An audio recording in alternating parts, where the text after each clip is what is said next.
Part 1, Chapter 3. One morning old Rouault brought Charles the money for setting his leg, 75 francs in 40-sou pieces, and a turkey. He had heard of his loss, and consoled him as well as he could. "I know what it is," he said, clapping him on the shoulder. "I've been through it. When I lost my dear departed, I went into the fields to be quite alone. I fell at the foot of a tree. I cried. I called on God. I talked nonsense to him. I wanted to be like the moles that I saw on the branches, their insides swarming with worms, dead, and an end of it. And when I thought that there were others at that very moment with their nice little wives holding them in their embrace, I struck great blows on the earth with my stick. I was pretty well mad with not eating. The very idea of going to a cafe disgusted me. You wouldn't believe it. Well, quite softly, one day following another, a spring on a winter and an autumn after a summer, this wore away piece by piece, crumb by crumb. It passed away. It is gone. I should say it has sunk, for something always remains at the bottom, as one would say, a weight here at one's heart. But since it is the lot of all of us, one must not give way together, and because others have died, want to die too. You must pull yourself together, Monsieur Bovary. It will pass away. Come to see us. My daughter thinks of you now and again, you know, and she says you are forgetting her. Spring will soon be here. We'll have some rabbit shooting in the warrens to amuse you a bit." Charles followed his advice. He went back to the Bertaux. He found all as he had left it, that is to say, as it was 5 months ago. The pear trees were already in blossom, and Farmer Rouault, on his legs again, came and went, making the farm more full of life. Thinking it his duty to heap the greatest attention upon the doctor because of his sad position, he begged him not to take his hat off, spoke to him in an undertone as if he had been ill, and even pretended to be angry because nothing rather lighter had been prepared for him than for the others, such as a little clotted cream or stewed pears. He told stories. Charles found himself laughing, but the remembrance of his wife suddenly coming back to him depressed him. Coffee was brought in. He thought no more about her. He thought less of her as he grew accustomed to living alone. The new delight of independence soon made his loneliness bearable. He could now change his mealtimes, go in or out without explanation, and when he was very tired, stretch himself at full length on his bed. So he nursed and coddled himself, and accepted the consolations that were offered him. On the other hand, the death of his wife had not served him ill in his business, since for a month people had been saying, "The poor young man, what a loss!" His name had been talked about, his practice had increased, and moreover he could go to the Bertaux just as he liked. He had an aimless hope, and was vaguely happy. He thought himself better looking as he brushed his whiskers before the looking-glass. One day he got there about 3 o'clock. Everybody was in the fields. He went into the kitchen, but did not at once catch sight of Emma. The outside shutters were closed. Through the chinks of the wood the sun sent across the flooring long fine rays that were broken at the corners of the furniture and trembled along the ceiling. Some flies on the table were crawling up the glasses that had been used, and buzzing as they drowned themselves in the dregs of the cider. The daylight that came in by the chimney made velvet of the soot at the back of the fireplace, and touched with blue the cold cinders. Between the window and the hearth Emma was sewing. She wore no fichu. He could see small drops of perspiration on her bare shoulders. After the fashion of country folks, she asked him to have something to drink. He said no. She insisted, and at last laughingly offered to have a glass of liqueur with him. So she went to fetch a bottle of curaçao from the cupboard, reached down 2 small glasses, filled one to the brim, poured scarcely anything into the other, and after having clinked glasses, carried hers to her mouth. As it was almost empty, she bent back to drink, her head thrown back, her lips pouting, her neck on the strain. She laughed at getting none of it, while with the tip of her tongue passing between her small teeth, she licked, drop by drop, the bottom of her glass. She sat down again and took up her work, a white cotton stocking she was darning.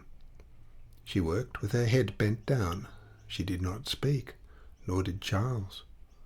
The air coming in under the door blew a little dust over the flags. He watched it drift along, and heard nothing but the throbbing in his head and the faint clucking of a hen that had laid an egg in the yard. Emma from time to time cooled her cheeks with the palms of her hands, and cooled these again on the knobs of the huge fire-dogs. She complained of suffering since the beginning of the season from giddiness. She asked if sea baths would do her any good.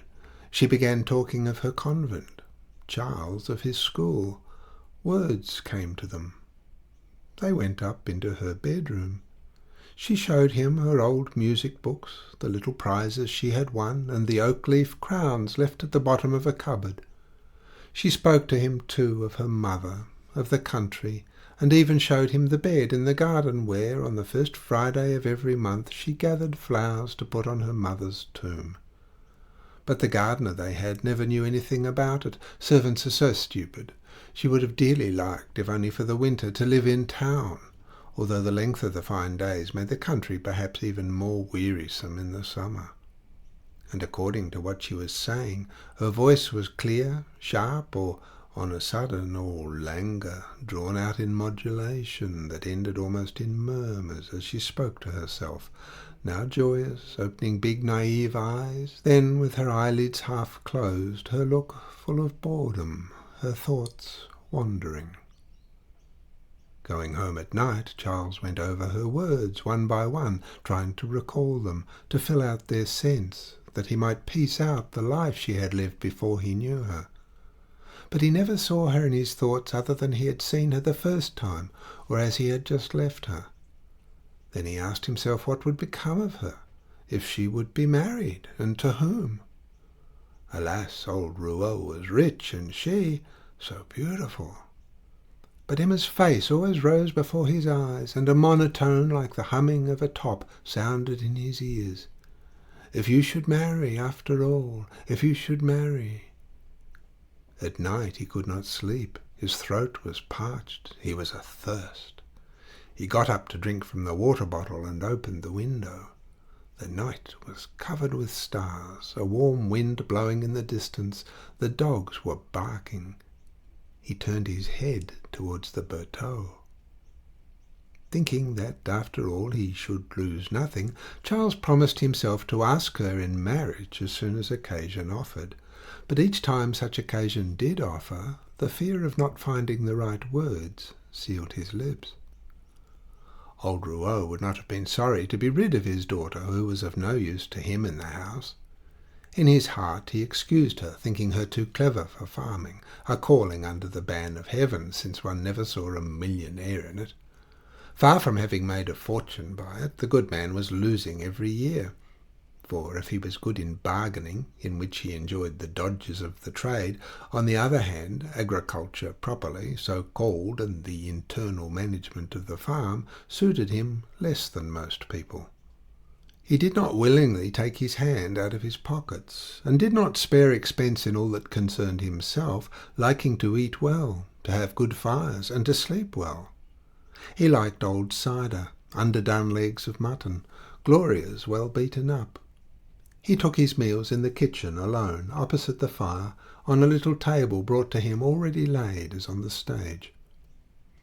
When, therefore, he perceived that Charles' cheeks grew red if near his daughter, which meant that he would propose for her one of these days, he chewed the cud of the matter beforehand.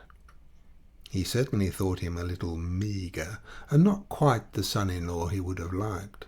But he was said to be well brought up, economical, very learned, and no doubt would not make too many difficulties about the dowry. Now, as old Rouault would soon be forced to sell 22 acres of his property, as he owed a good deal to the mason, to the harness-maker, and as the shaft of the cider press wanted renewing, if he asked for her, he said to himself, I'll give her to him. At Michaelmas, Charles went to spend 3 days at the Bertaux. The last had passed like the others in procrastinating from hour to hour. Old Rouault was seeing him off. They were walking along the road full of ruts. They were about to part. This was the time. Charles gave himself as far as to the corner of the hedge, and at last, when past it, "Monsieur Rouault," he murmured, "I should like to say something to you." They stopped. Charles was silent. "Well, tell me your story. Don't I know all about it?" said old Rouault, laughing softly. "Monsieur Rouault," stammered Charles. "I ask nothing better," the farmer went on. "Although no doubt the little one is of my mind, still we must ask her opinion. So you get off. I'll get back home. If it is yes, you needn't return because of all the people about, and besides it would upset her too much. But so that you mayn't be eating your heart, I'll open wide the outer shutter of the window against the wall. You can see it from the back by leaning over the hedge." And he went off. Charles fastened his horse to a tree. He ran into the road and waited. Half an hour passed. Then he counted 19 minutes by his watch. Suddenly a noise was heard against the wall. The shutter had been thrown back. The hook was still swinging. The next day, by 9 o'clock, he was at the farm. Emma blushed as he entered, and she gave a little forced laugh to keep herself in countenance. Old Rouault embraced his future son-in-law. The discussion of money matters was put off. Moreover, there was plenty of time before them, as the marriage could not decently take place till Charles was out of mourning, that is to say, about the spring of the next year. The winter passed waiting for this. Mademoiselle Rouault was busy with her trousseau. Part of it was ordered at Rouen, and she made herself chemises and nightcaps after fashion plates that she borrowed. When Charles visited the farmer, the preparations for the wedding were talked over. They wondered in what room they should have dinner. They dreamt of the number of dishes that would be wanted and what should be entrees. Emma would, on the contrary, have preferred to have a midnight wedding with torches, but old Rouault could not understand such an idea. So there was a wedding at which 43 persons were present, at which they remained 16 hours at table, began again the next day, and to some extent on the days following. End of Part 1, Chapter 3.